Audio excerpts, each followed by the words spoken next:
Komunikasi pemimpin yang merapuh, turnover Gen Z yang bertumbuh. Mengapa fenomena kutu loncat ini semakin marak?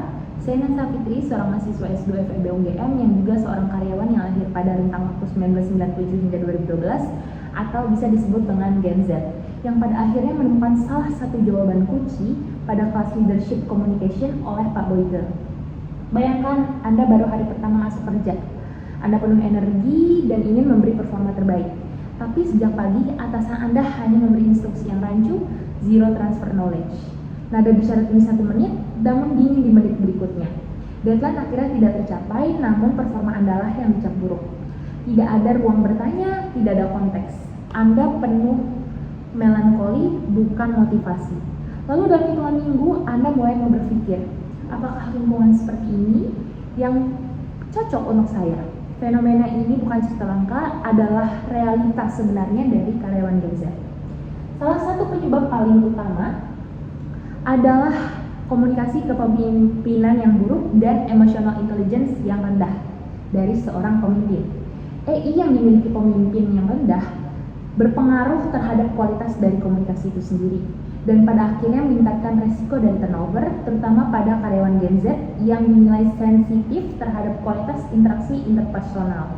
Banyak pemimpin hari ini menilai Gen Z sebagai generasi yang gampang menyerah, tidak tahan tekanan, bahkan ada julukan mental strawberry yang bagus di luar namun rapuh di dalam.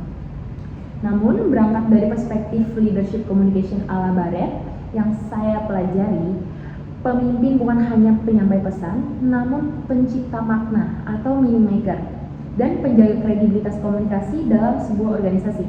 Untuk dapat menjalankan fungsi ini, pemimpin membutuhkan EI yang memadai, yaitu kemampuan untuk mengendalikan emosi diri, mengatur respons, membaca emosi orang lain, dan mengelola dinamika sosial yang secara sehat.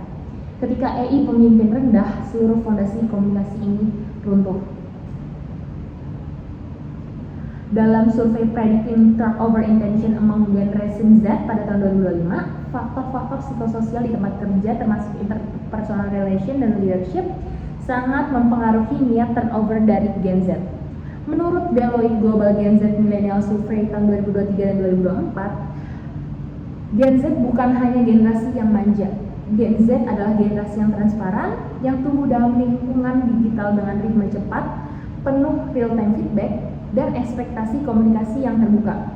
Sehingga ketika mereka masuk ke dalam dunia kerja yang masih dipenuhi dengan instruksi mendadak, pesan yang tidak konsisten, dan pemimpin yang sulit diakses, mereka tidak melihat itu sebagai tantangan, namun sebagai red flag soal profesionalisme kerja dan budaya komunikasi.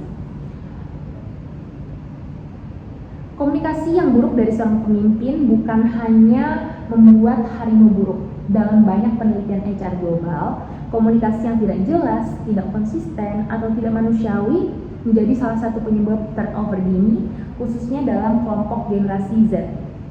Gen Z ini sangat responsif terhadap bagaimana sesuatu disampaikan, bukan hanya apa atau mengapa.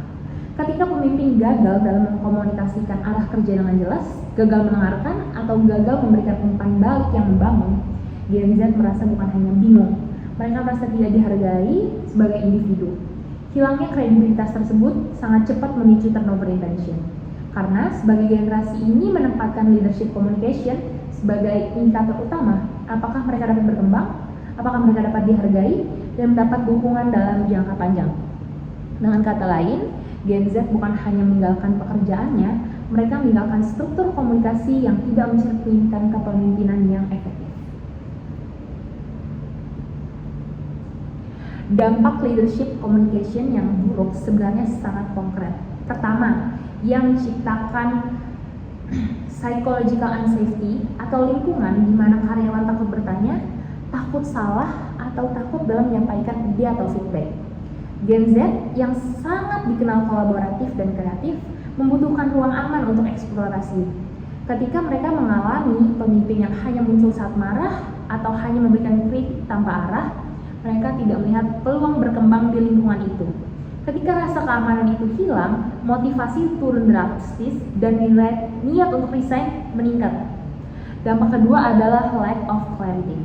Gen Z sangat menghargai kejelasan. Mereka ingin tahu tujuan, ekspektasi, dan alasan dari sebuah keputusan, bukan karena ingin berdebat, tapi mereka ingin bekerja dengan efisien dan penuh makna.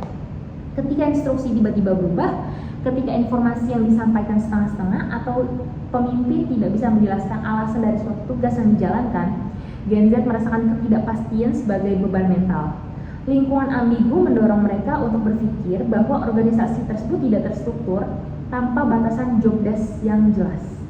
Ketiga, komunikasi yang buruk atau tidak ada feedback. Banyak pemimpin masih percaya bahwa tidak dimarahi berarti sudah bagus. Tapi generasi ini tumbuh dalam dunia pendidikan digital yang penuh dengan umpan balik. Mereka tidak hanya ingin tahu apa yang salah, mereka ingin tahu apa yang benar, apa yang bisa ditingkatkan, dan apa peluang pengembangan mereka. Ketika pemimpin hanya mengkritik tanpa transfer knowledge yang baik atau hanya muncul saat masalah terjadi, Gen Z melihat hal tersebut bukan sebagai kepemimpinan, tapi pengabaian. Dan pengabaian adalah pintu keluar paling cepat dalam organisasi. Dampak terakhir adalah toxic pressure. Bukan tekanan yang salah, namun Gen Z merasa pekerja keras ketika merasa tidak dihargai dan tidak didengarkan. Yang menjadi masalah adalah tekanan tanpa komunikasi yang manusiawi. Pemimpin yang memberi tugas tanpa pertimbangan kapasitas, memberikan deadline tanpa konteks, atau memberikan kritik tanpa empati. Kombinasi dari tekanan dan ketidakjelasan menciptakan burnout, dan burnout tersebut yang mendorong Gen Z untuk segera mencari lingkungan kerja yang lebih sehat. Ketika Gen Z resign, banyak organisasi yang menyalahkan gaji, benefit, atau kurangnya loyalitas. Padahal dalam survei HR tahun 2023 dan 2024, alasan nomor 1 Gen Z meninggalkan pekerjaan adalah hubungan dengan atasan, bukan kompensasi. Artinya mereka tidak meninggalkan pekerjaan, mereka meninggalkan cara mereka dipimpin. Mereka meninggalkan komunikasi yang membuat mereka merasa kecil, merasa tidak berkembang, dan dianggap bagian lain dari organisasi, terasingkan. Jadi, apa solusinya? Yang pertama adalah clarity rituals. Kita tidak butuh menjadi pemimpin yang sempurna. Kita hanya memerlukan menjadi pemimpin yang jelas, yang konsisten, mau mendengar, dan memiliki emotional intelligence yang baik. Ada 3 kebiasaan komunikasi yang terbukti mengurangi turnover Gen Z secara signifikan. Pertama adalah clarity rituals, kebiasaan menyampaikan tujuan, ekspektasi, dan timeline secara eksplisit, bukan asumtif. Tidak berharap karyawan membaca situasi, namun ada two-way communication.